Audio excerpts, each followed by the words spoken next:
Olá, muito bom dia, tudo bem? Tudo na paz? Que Deus abençoe a todos, sejam todos bem-vindos. Vamos fazer uma live aqui. Vamos falar sobre línguas em Atos 2 e em 1 Coríntios 12. Um estudo teológico e exegético detalhado.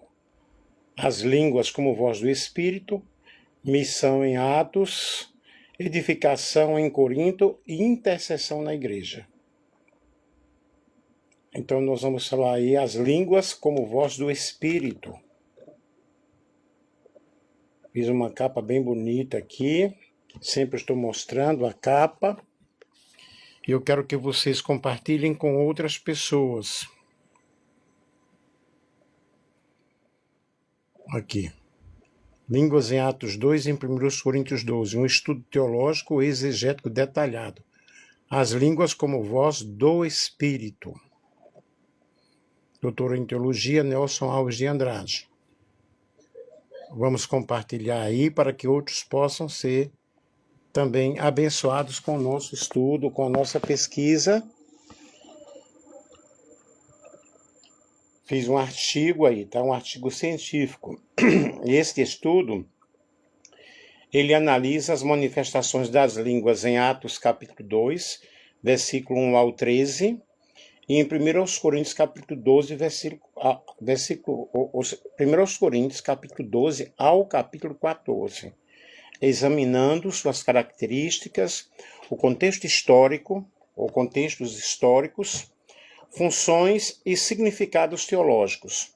E o objetivo desta pesquisa é compreender as semelhanças e diferenças entre as duas passagens, e bem como avaliar as implicações para a prática eclesial, atual.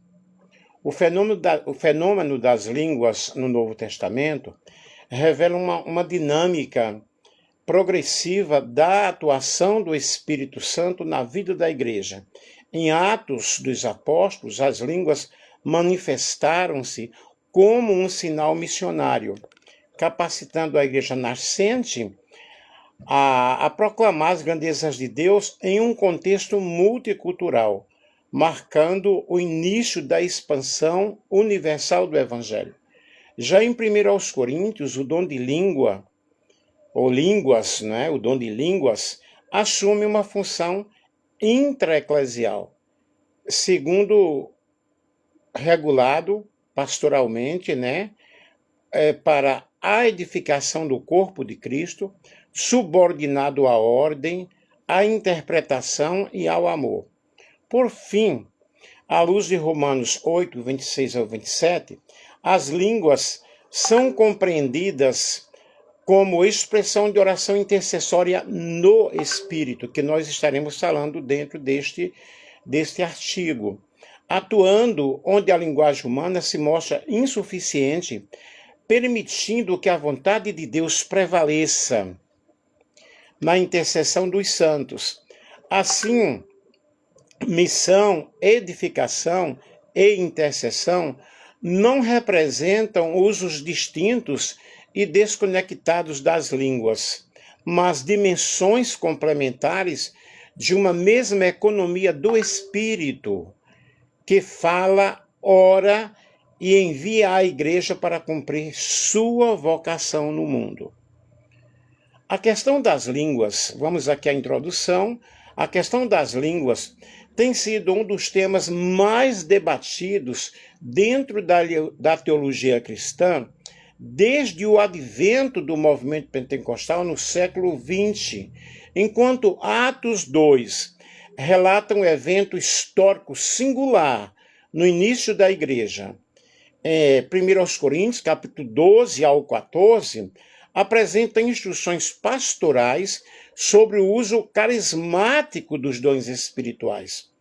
O fenômeno das línguas ocupa um lugar singular na teologia do Novo Testamento, tanto por sua recorrência nos escritos lucanos e paulinos, quanto pela diversidade de funções que assume no desenvolvimento da igreja primitiva.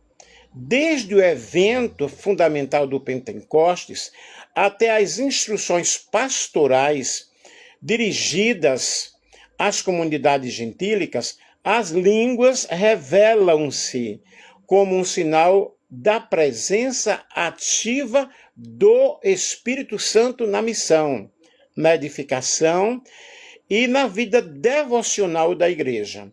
Contudo, a pluralidade das manifestações e contextos em que esse dom aparece exige uma abordagem exegética e teológica cuidadosa, capaz de evitar reducionismos hermenêuticos e leituras uniformizadoras. Em Atos dos Apóstolos, especialmente no capítulo 2, as línguas surgem como um sinal, sinal de fenômeno, né? Como um fenômeno público, inteligível aos ouvintes e diretamente ligado à expansão missionária da fé cristã. O texto apresenta o Pentecostes como um evento histórico, salvífico, no qual o Espírito capacita a igreja nascente a proclamar as grandezas de Deus a povos de diferentes nações, línguas e culturas. Havia ali naquele momento 14 nações diferentes. Nesse contexto, as línguas não têm caráter devocional privado, mas funcionam como um sinal escatológico da universalidade do Evangelho e da reversão simbólica da dispersão de Babel, inaugurando uma missão que transcende fronteiras étnicas e linguísticas. Por outro lado, ao analisarmos as instruções paulinas em 1 Coríntios capítulo 12 ao capítulo 14, observa-se uma mudança significativa da ênfase. Aqui as línguas são tratadas no âmbito da vida comunitária e do culto cristão, exigindo regulamentação pastoral diante de abusos e desordens litúrgicas. Paulo reconhece a legitimidade do dom e do amor. Diferente de Atos capítulo 2, as línguas em Corinto aparecem como expressão espiritual dirigida primariamente a Deus. Frequentemente incompreensível à comunidade ser um dom da interpretação, o que aponta para uma dimensão não meramente linguística, mas pneumatológica e espiritual. Além dessas duas perspectivas, a reflexão paulina em Romanos 8, 26 a 27, amplia o horizonte teológico ao relacionar a atuação do Espírito Santo à oração intercessória, ao afirmar que o Espírito Santo intercede por nós com gemidos inexprimíveis. Paulo reconhece os limites da linguagem humana diante da complexidade da vontade divina e do sofrimento da criação. Essa afirmação abre, na realidade, um espaço para compreender as línguas como uma forma de oração no Espírito, na qual o crente participa de modo misterioso e dependente da intercessão conduzida pelo propósito, pelo próprio Espírito, segundo Deus. Diante disso, esse estudo propõe que as línguas não devem ser interpretadas como um fenômeno monolítico, mas como uma realidade multifacetada que assume funções distintas conforme o contexto histórico, comunitário e teológico. Em Atos, elas se manifestam como um instrumento missionário. Em Corinto, como dom voltado para a edificação e a ordem eclesial, e na vida espiritual da igreja, como meio de intercessão que transcende a racionalidade discursiva. Essas dimensões não se excluem, mas se complementam dentro de uma economia do espírito, de uma mesma economia do espírito, que fala à humanidade, edifica a igreja e intercede segundo a vontade de Deus. Assim, o objetivo deste artigo é analisar comparativamente essas três dimensões das línguas no Novo Testamento, articulando exegese bíblica, teologia sistemática e implicações pastorais.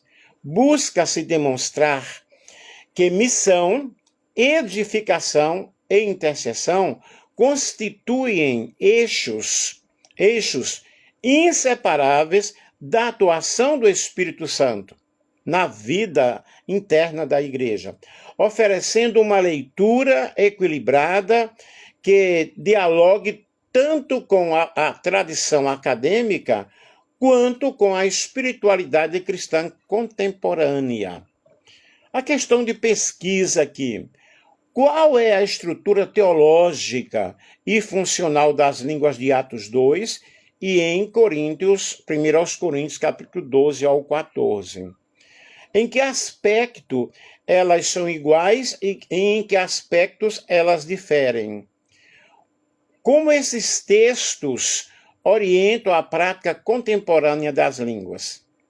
E o método de estudo aqui é um artigo que eu preparei, que eu pesquisei. Ele emprega a exegese bíblica, análise do texto original em grego, estudo histórico-cultural do primeiro século e análise teológica e sistemática, e a comparação hermenêutica entre as duas personagens.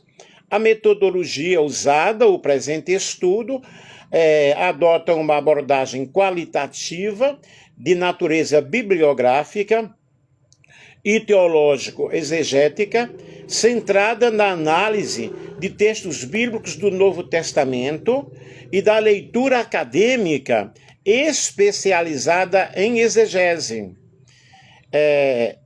teológica bíblica e teologia sistemática. A pesquisa não busca quantificação de dados, mas compreensão aprofundada do fenômeno das línguas em seus contextos literário, histórico e teológico.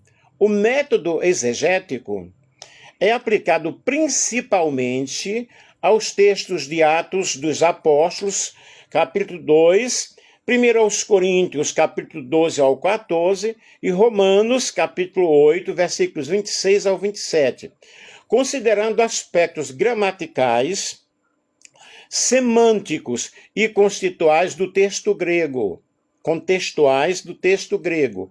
com atenção especial aos termos glossa, entre parênteses, língua, e alen, falar, e pneuma, espírito, e hermeneia, que é interpretação. Essa análise visa identificar as funções atribuídas às línguas em cada corpus literário, evitando harmonizações artificiais entre textos de gêneros e propósitos distintos.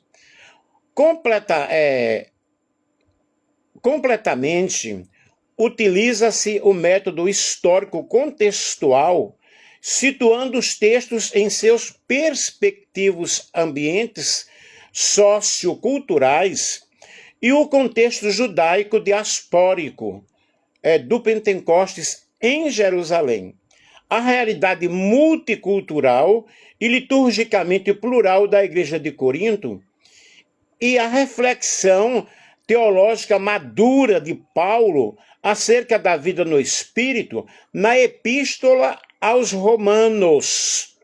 Tal abordagem permite compreender como as manifestações carismáticas respondem a necessidades específicas da missão da edificação comunitária e da oração intercessória.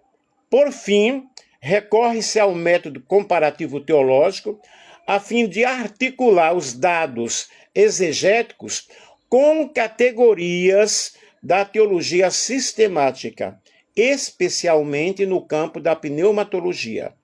Essa etapa busca integrar as diferentes manifestações das línguas em sua visão coerente da atuação do Espírito Santo na igreja, considerando também implicações pastorais e eclesiológicas contemporâneas. Referencial teórico. O referencial teórico deste estudo fundamenta-se em contribuições clássicas e contemporâneas da exegese bíblica e da teologia sistemática, com especial atenção à interpretação paulina dos dons espirituais e à teologia lucana do Espírito Santo. No campo da exegese do Novo Testamento, destaca-se a contribuição de Gordon Delphi, cuja análise de 1 Coríntios enfatiza a dimensão carismática da igreja primitiva e a centralidade do amor como princípio regulador dos dons espirituais. Fi argumenta que as línguas em Corinto devem ser compreendidas prioritariamente como oração ao Espírito, direcionada a Deus, o que oferece base teórica para sua relação com a intercessão espiritual. No que se refere à teologia lucana,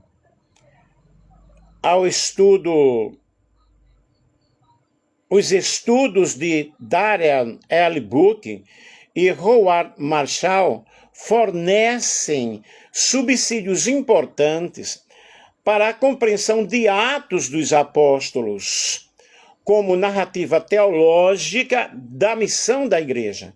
Esses autores destacam o caráter inaugural e missional do Pentecostes, interpretando as línguas como um sinal escatológico da universalização do Evangelho e da capacitação divina para o testemunho público.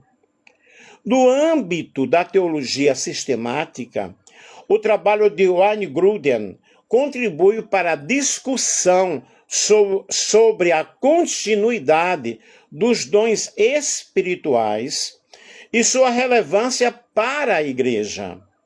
Sua abordagem pneumatológica permite integrar as manifestações carismáticas à doutrina da edificação do corpo de Cristo, sem dissociá-las da ordem e do discernimento espiritual. Em diálogo crítico, autores da tradução reformada, como Thomas R. Schreiner, são considerados para oferecer equilíbrio hermenêutico e evitar leituras exclusivamente experiencialistas. E, além disso, a reflexão sobre a oração intercessória, apoia-se na teologia paulina, desenvolvida em Romanos, especialmente na compreensão do Espírito como intercessor segundo a vontade de Deus. Essa perspectiva permite articular as línguas não apenas como dom carismático, mas como participação humana na obra intercessória do Espírito Santo, ampliando sua relevância espiritual e pastoral. Assim, o referencial teórico adotado sustenta uma leitura integrada das línguas do Novo Testamento, evitando tanto o reducionismo sensacionalista quanto a absolutização carismática e propondo uma compreensão equilibrada para reconhecer a diversidade funcional das línguas na missão, na edificação da igreja e na intercessão cristã. Só um momento aqui, deixa eu pegar uma água aqui.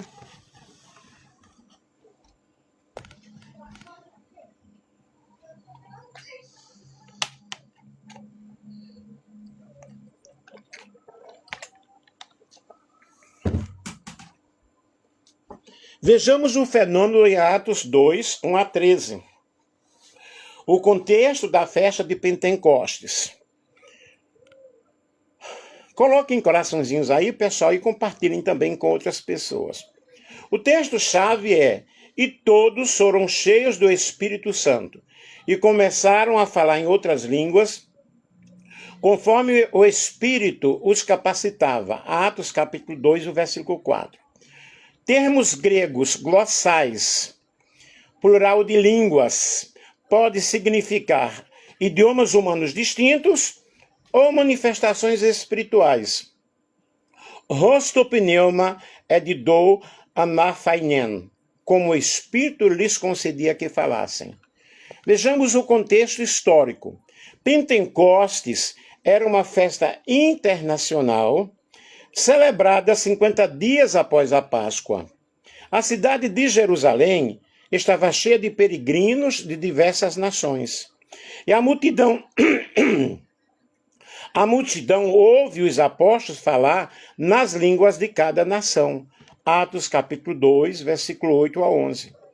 Qual a interpretação principal que nós temos aqui?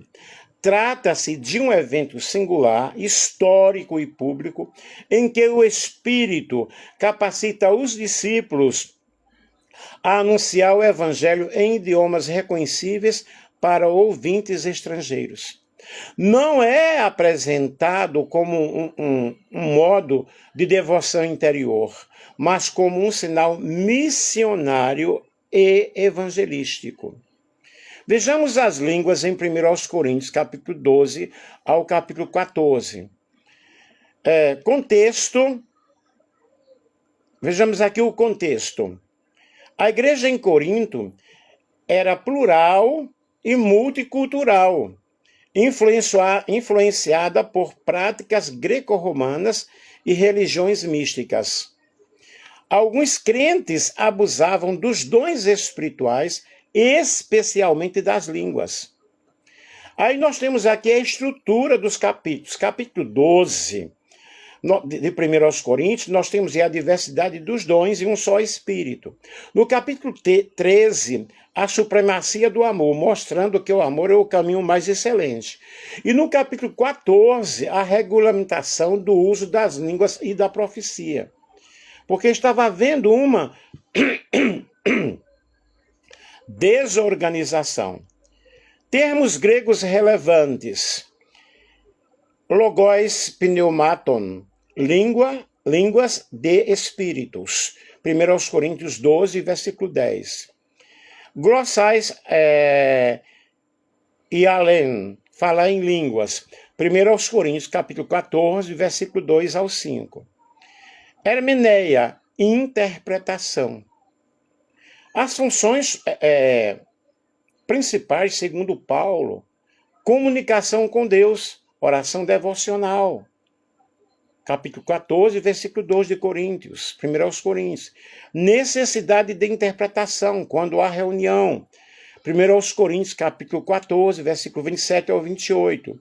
E profecia, que é superior, porque edifica toda a igreja. Porém, essas línguas precisam de ter intérpretes.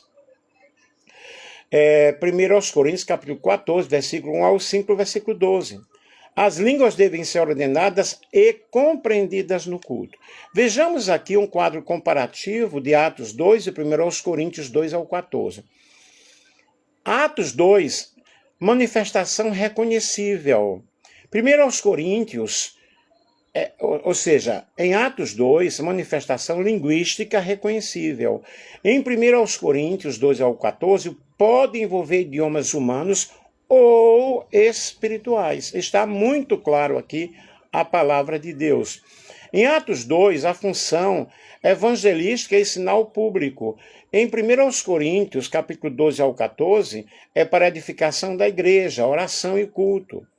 Em Atos 2, é um evento fundador da igreja. O contexto aí é o evento fundador da igreja. Em 1 Coríntios, capítulo 12 ao 14, é instruções pastorais para a igreja. Em Atos 2, não há edificação, não há indicação de caos, o controle aí. E em 1 Coríntios 12 ao 14, Paulo enfatiza a ordem, a interpretação e ao amor.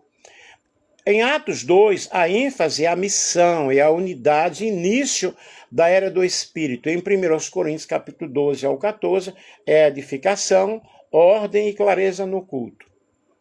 Há aqueles grupos religiosos que apenas acreditam que as línguas aconteceram simplesmente em Atos, capítulo 2, e que 1 Coríntios, capítulo 12 ao 14, é totalmente diferente e não acreditam que as pessoas falam em línguas, né? Na época atual. Mas vamos respeitar cada interpretação de cada grupo. Eu, pelo menos, fico com 1 Coríntios 12 ao 14 também, e fui batizado com o Espírito Santo, falo em línguas, já falei até em línguas humanas que eu nunca havia estudado, e no momento foi necessário ali, Deus me usou através do Espírito Santo, tá? Isso aconteceu 2 vezes, eu trabalhei como missionário no Paraguai, falo muito bem espanhol, mas o Guarani eu não falo. E por 2 vezes Deus me usou em profecia em Guarani, e uma outra vez em japonês em Foz do Iguaçu, e uma outra vez em árabe. Isso aconteceu, isso faz muito tempo. Eu acredito na atuação do Espírito Santo e jamais irei negar isso. Os principais debates exegéticos. Atos 2, línguas humanas ou espirituais? Ponto de apoio para línguas humanas. Os ouvintes reconhecem idiomas distintos. Atos 2, 8 a 11.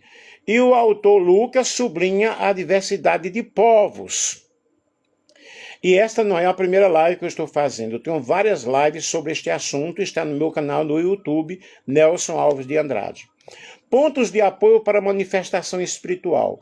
Pode também haver interpretação simbólica da linguagem universal do Espírito Santo. E algumas comunidades veem isso como um símbolo da inclusão das nações. Conclusão mais robusta. A evidência textual favorece idiomas humanos distintos como uma habilitação sobrenatural. Coríntios são as línguas, orar em língua, um dom celestial. Vejamos aqui. 2 entendimentos principais nós temos aqui neste ponto. Línguas humanas desconhecidas pelos falantes, glossolalia influenciada por cultura mística. Uma das minhas lives justamente aborda principalmente sobre a glossolalia. E línguas espirituais não humanas, oração em línguas angelicais. 1 Coríntios capítulo 13, versículo 1. Argumentos a favor da espiritualidade. O termo línguas de espíritos sugere algo distinto de idiomas humanos. Paulo enfatiza a necessidade de interpretação.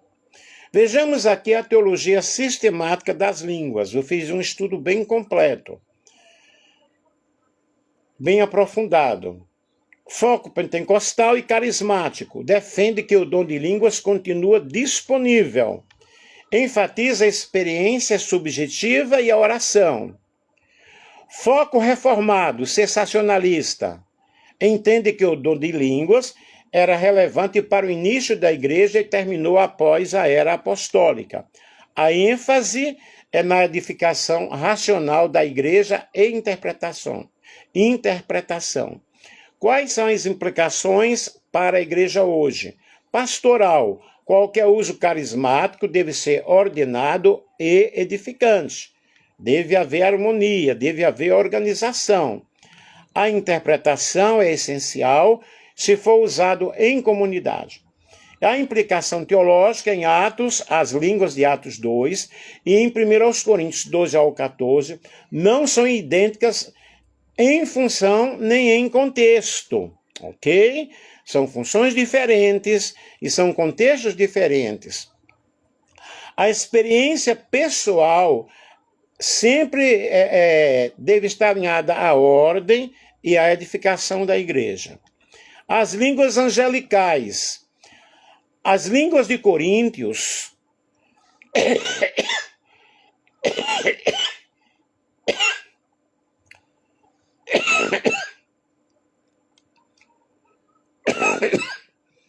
desculpem, as línguas em Coríntios são línguas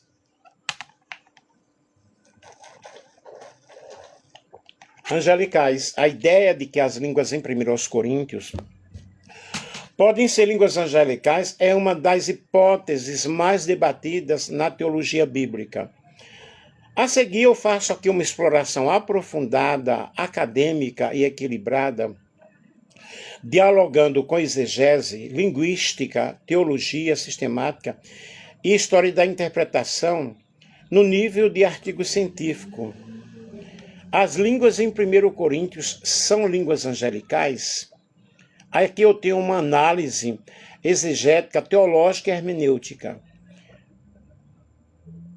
Entre os dons espirituais ligados por Paulo, o dom de línguas é o que recebe maior regulamentação e, paradoxalmente, o que gera mais controvérsia.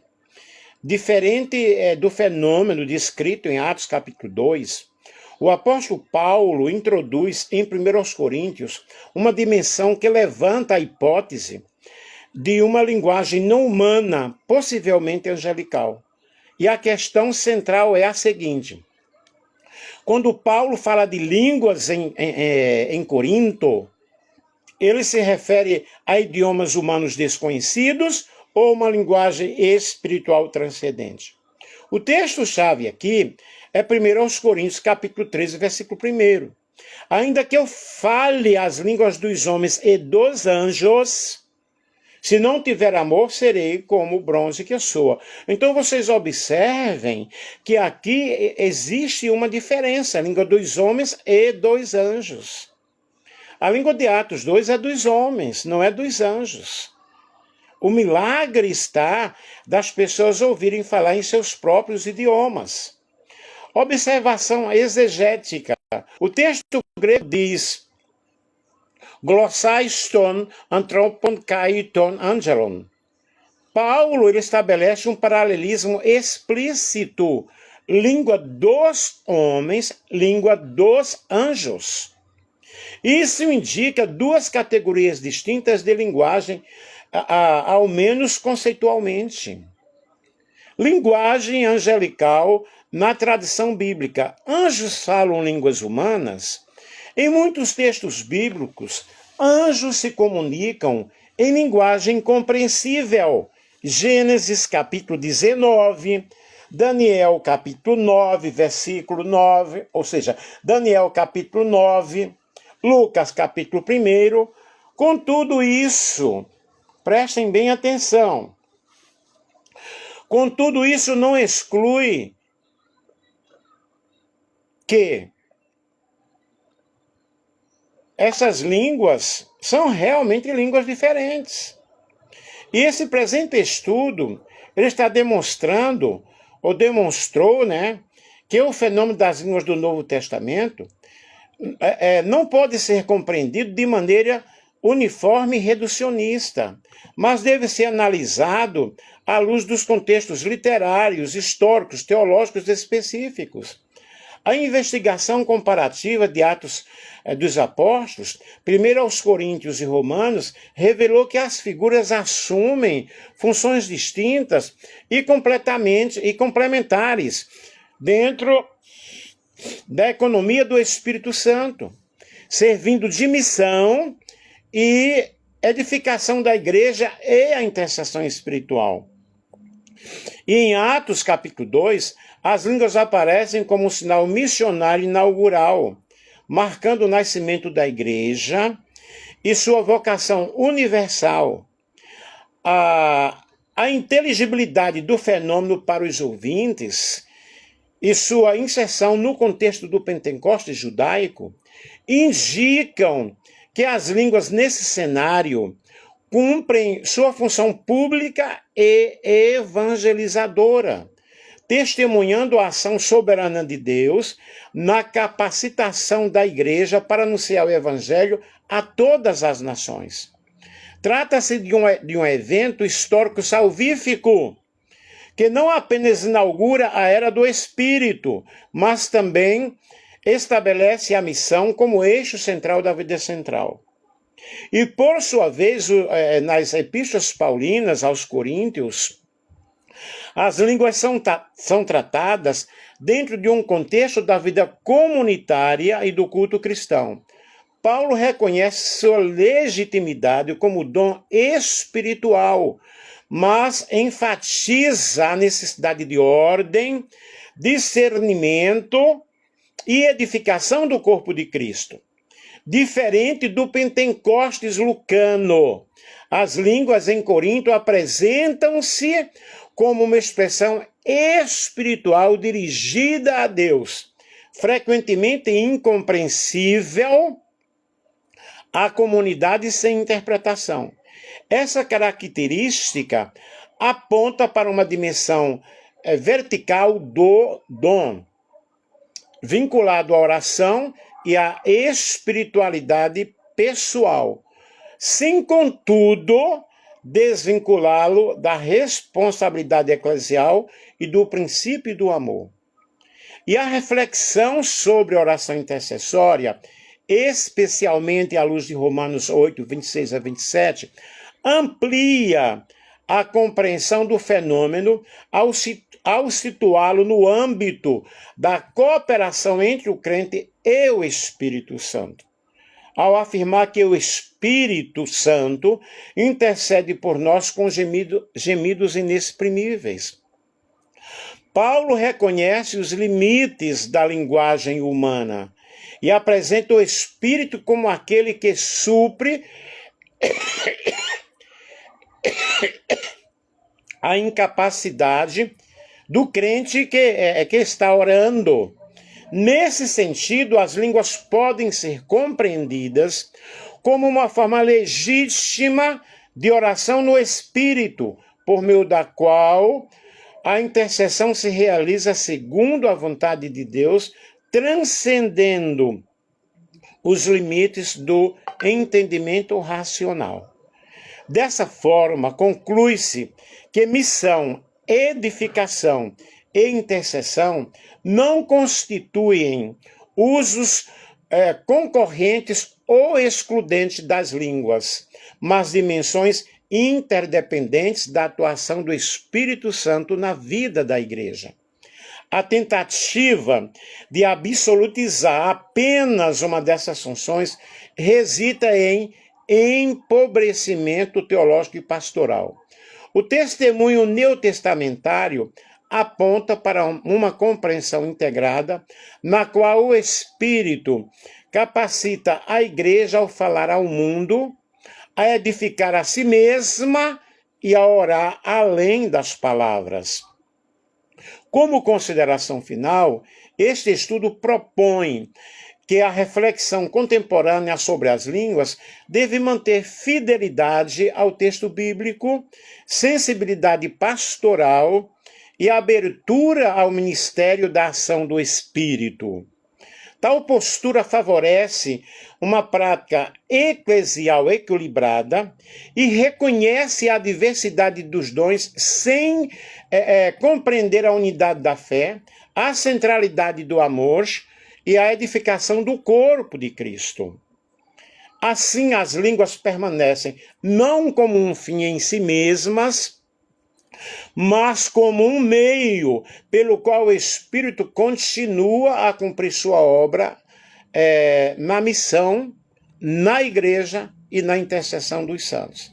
Atos 2 descreve um evento histórico onde os discípulos foram capacitados a falar em idiomas reconhecíveis para evangelizar línguas diferentes. E em 1 Coríntios 2 ao 14, apresenta a orientação pastoral sobre o uso de dons espirituais, incluindo as línguas, dentro de um contexto de desordem comunitária. E a interpretação equilibrada une entendimento textual, histórico, teológico e pastoral, evitando assim excessos ou negligências. Eu espero que vocês tenham compreendido aí o nosso estudo, respeitando aqueles que acreditam apenas em Atos capítulo 2 e não seguem 1 Coríntios 12 ao 14, tá? Eu sigo os dois, Atos capítulo 2, compreendendo muito bem, e também 1 Coríntios capítulo 12 ao 14, que as línguas elas continuam presentes no meio pentecostal, no meio daqueles que acreditam, no meio carismático, porque o Espírito Santo é derramado em toda a carne. Aqui eu pesquisei Bíblia Sagrada, a tradução de João Ferreira de Almeida, a revista atualizada, Atos Grand Rapids, Darler Boken, The Book of the Acts, uma revisão, uma edição revisada, F.F. Bruce, Showing the Spirit, D.A. Carson, Baptismo in the Holy Spirit, Batismo no Espírito Santo, James D. G. Dunn, The First Epistle de Corinthians, Gordon de Fien, Empowering Presence, Gordon de Goldsphere, Theology Systematic, Owen Gruden, que é a teologia sistemática,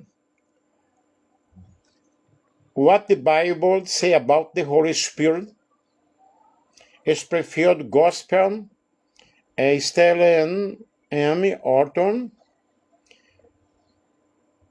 An Exegetical Commentary, Craig Ayers, Acts Kenner, The Acts of the Apostles, Atos dos Apóstolos, Howard Marshall, The Epistle and the Roman, Douglas Moon, deixa eu ver mais aqui,